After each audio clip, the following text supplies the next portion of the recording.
Storytelling. What do you think of when you hear storytelling? Do you think of early humans that share knowledge? Do you think of parents who teach their kids? Or maybe you're like me and you love Avengers, you love Marvel movies. If you haven't seen Infinity Wars yet, go check it out. One of the best movies I've ever seen. But let's talk today about storytelling in organizations. As a contributing writer for one of the largest business publications online, I've had the opportunity to interview countless leaders, and I spotted a pattern.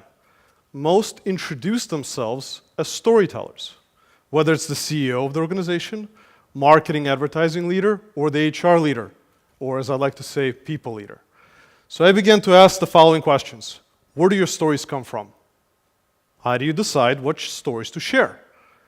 Most would respond by saying, we do customer research, customer segmentation. We try to understand what stories our customers are interested in, and then those are the stories we share. That caused a reflection for me. Let's say you're trying to build a relationship with someone, and you do social snooping, you do demographic research, you get to know that individual, and then you share with them the stories they want to hear. Now, I grant you can get their attention, but what is the chance you can build a relationship? Arguably, they haven't met who you are. Around these reflections, had the opportunity to interview Simon Sinek. How many are familiar with his TED Talk or book, Start With Why? Great majority. For those who are not familiar, Simon Sinek became a prolific figure around the idea that most companies know what they do and how, but not why they do it. Inspired by that conversation and intrigued by the connection between storytelling and purpose, my co-author and I, Hank Othelhoff, we've went out and we interviewed 500 organizations. In the last 3 years, we've talked to companies across various geographies, various sizes, from startups to major enterprises. And we published our book 2 months ago, our findings via Science of Story. And what I'd like to do today is give you guys the highlights of what we learned from those experiences. I want to talk about one of the most monumental interviews in the process. The gentleman's name is Steven, and he runs a consumer packaging agency. One Sunday morning, Steven was working at his home office, and his daughter walked in, and she looked around the office at the images of soda, candy products, and other sugary-based goods that he was working on. And she asked a simple question. Daddy, why can't I eat any of the products you work on? That caused a reflection for Steven. He went to the office next day, brought together his executive team, and said, let's pivot our focus because I feel torn. There's my personal life and there's my work life. That caused us to start thinking about the world differently. 87% of employees are disengaged at work globally. What a waste of human potential. Half of the interviews that we conducted were in person, and we observed an interesting phenomenon. Right before the interview began, we had an opportunity to chit-chat. And I'm from Chicago, and for the last 6 months, I don't know if you guys know, we had the worst winter ever. And there's a lot to chat about. We all complain about the weather. But then we talk about their commute and where they're coming from. And they were smiling, they were engaged. The moment the interview began, they went rigid. The smile faded. They became more robotic, almost mechanical in nature. What happened? They moved from their personal lives to their professional lives. But not all. Minority of the people continued to smile. When they talked about what they do at work in their organizations, they felt the same, just like they did when they were talking about their personal lives. Those are the individuals that are experiencing their life's work. Those are the individuals and part of organizations that have made a conscious choice to pursue purpose. And it takes a conscious choice. No one accidentally stumbles into it. For Steven, his daughter was that inspiration. And as the founder of Hewlett-Packard said, purpose should last at least 100 years, always to be pursued, but never to be reached. No organization we met said, purpose project, that's done and finished last quarter. Everyone is on the journey. So it became our personal mission to impact 10 million lives, to make a decision, a conscious choice to pursue purpose. So now what I'd like to do is give you guys a little more behind it. What does purpose look like? How do you know you found it? So Simon Sinek did a great job to inspire the why, the what, and the how. So the question becomes, how do you know you found your purpose? So we asked 500 times, every organization that came in, what is your why? And 80% of them are familiar with Simon Sinek.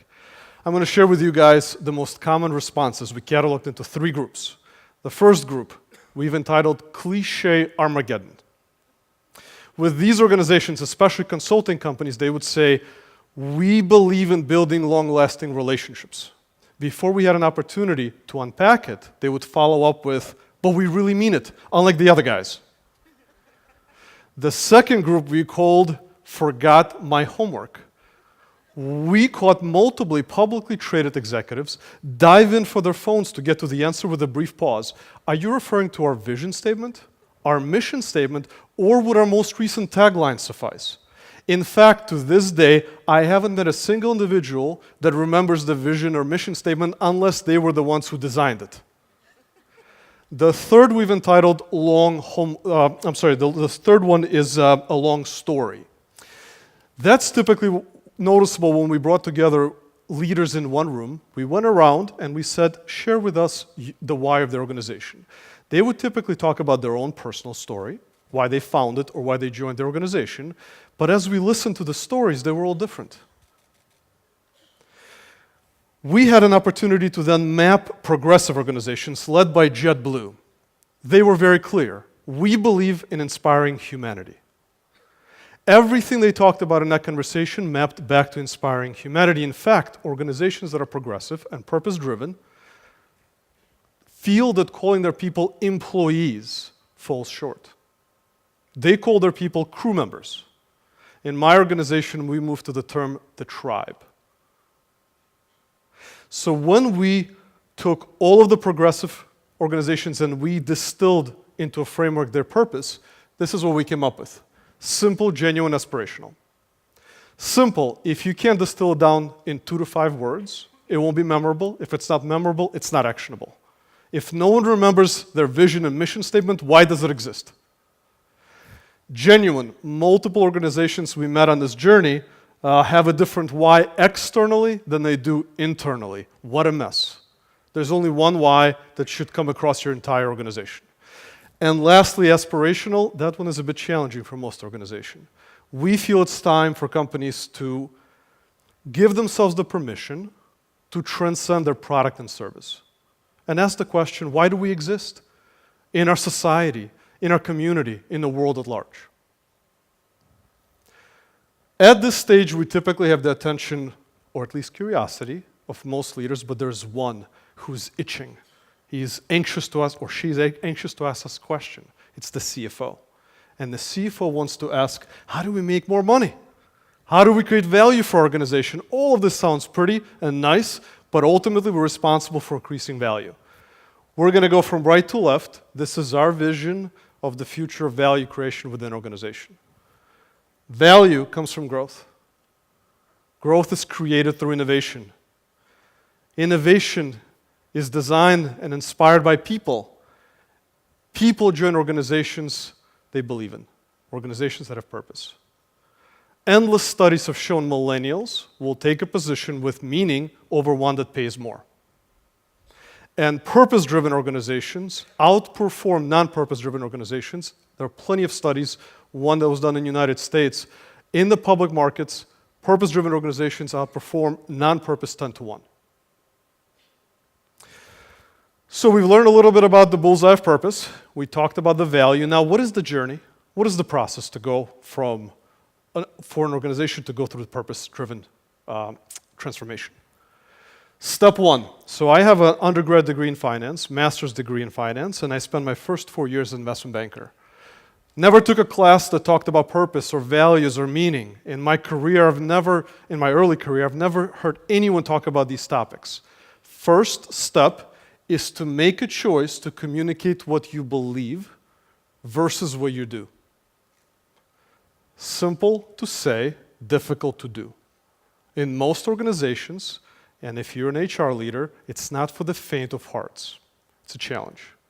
But unless the leadership is aligned behind this idea, nothing is going to work. This is fundamental. This purpose is not something that they can assign to an HR leader or a marketing leader. Go take care of this. It's foundational. Now that you made a decision to communicate what you believe, discover your purpose.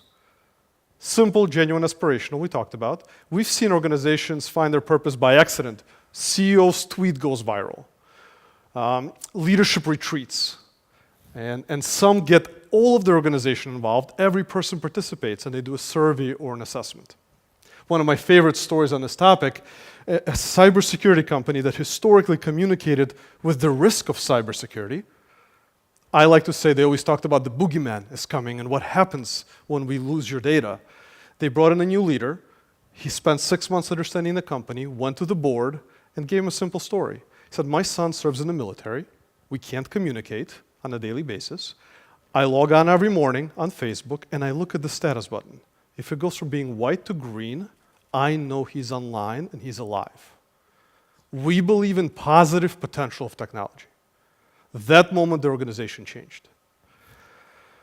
Once you discover your purpose, many organizations jump over their own people, and they go straight to communicate externally.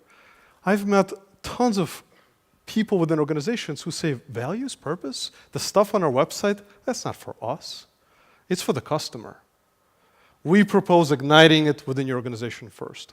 Brand is a reflection of your culture. Now you're ready to express it externally to your stakeholders. Who are your stakeholders? Again, we asked that question 500 times. Here's the responses. First, everyone mentions ownership. Stockholders, investors, partners. Some stop there, believe it or not. Next, customers. Many stop at those two stakeholders. The third is talking about their employees. In our terms, it would be the tribe. The vast majority stop there. The real progressive companies, they'll move beyond. What's beyond? Your community, your society, maybe the world at large. So at this stage, you're ready to communicate with your external stakeholders, whomever you decide them to be. And last, process never ends. Continuous innovation, continuous improvement. Does your purpose resonate with your tribe and externally? Here are the 5 stages of purpose transformation. And many people ask me, how do we begin? How do we get this process moving? Once you move beyond making a decision to communicate what you believe, and before you finalize purpose, because it's really difficult to do, think about having a thesis. Come up with something that emotionally feels right and begin using it. Easier said than done in large organizations, much more practical to implement in small organizations. Purpose Inspires Values Guide was a part of every discussion we've conducted, so I began to ask the following next question. What does it mean to bring values to life? Everyone part of an organization that has values? Most, not all, yes, perfect. What does it mean to live innovation? You work for an organization that believes in innovation, the number one value across organizations we connected with, and they say we believe in innovation. You come on Monday morning, how do you live innovation? Funny, right? Second one is integrity. When we pushed for examples, companies would say, we bring integrity to life by asking our people to do what's right. So when I asked the question of how do you bring values to life, the majority of the companies would say, values on our website, on our walls, and our very charismatic leader talks about it once a year. We're good. Progressive companies would say, they'd love the question, they would talk about their behaviors and their rituals, and they would talk about how they create processes around values, but they would almost always ask, what's next? Where do we go from here? How do we bring values to life? That took us down an interesting rabbit hole. We spent the next 6 months as we discovered the question, looking into cognitive behavior, neuroscience, and positive psychology. I personally got a little lost in the world of positive psychology. It's been around for 20 years. Here's a science that talks about human flourishing, talks about happiness. We're living in a world where 87% are disengaged. How are we not connecting the dots?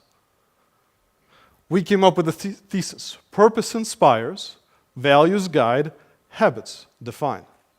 As Aristotle said, we are what we repeatedly do. Excellence then is not an act, but a habit. Once we made this conclusion, we decided to go test our ideas. We built a project called Prohabits. It was our way to bring habits into organizations and observe what happens. In the last 12 months, we've conducted our research within 45 organizations, 9,500 users. We've received, we call them reviews, pieces of feedback, 10,500, and conducted over 265,000 engagements. And here's what we learned, maybe shouldn't be surprising. When we launch Prohabits, or ability to bring values to life within progressive organizations, 80% enroll. Every morning, we would ask the individual to commit to doing one activity that day that brings values to life, and in the evening, did you do it? In progressive organizations, 82% who committed in the morning actually let us know in the evening they've done the activity. And then, miraculously, or magic happened, we began to see impact on the business itself. We've seen 45% report that they're growing in the areas that they chose to bring values to life. 15% improvements in Net Promoter scores. For those not familiar, that's customer service scores. And lastly, organizations that believe in innovation, when given the activities to bring innovation to life, 85% of the organizations experienced innovation on a daily basis. We've been shocked to see what happens when you bring BS at work, best self at work, into the organization.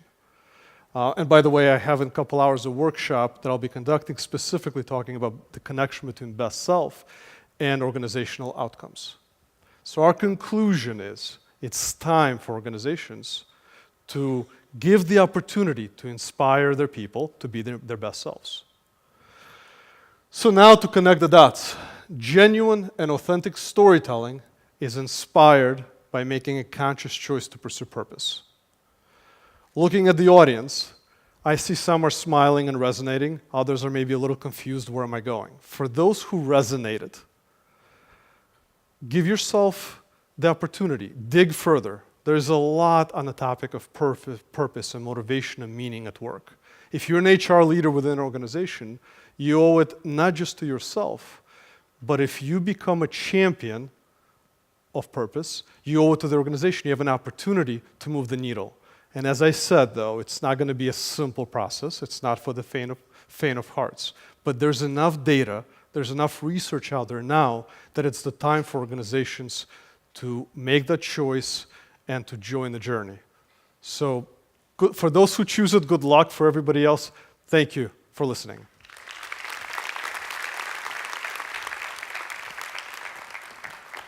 Thank you. It was such an inspirational talk. I mean, appreciate it. So much in such a short time. I had a hard time deciding how to distill it down. All right, thank you very much. Thank you.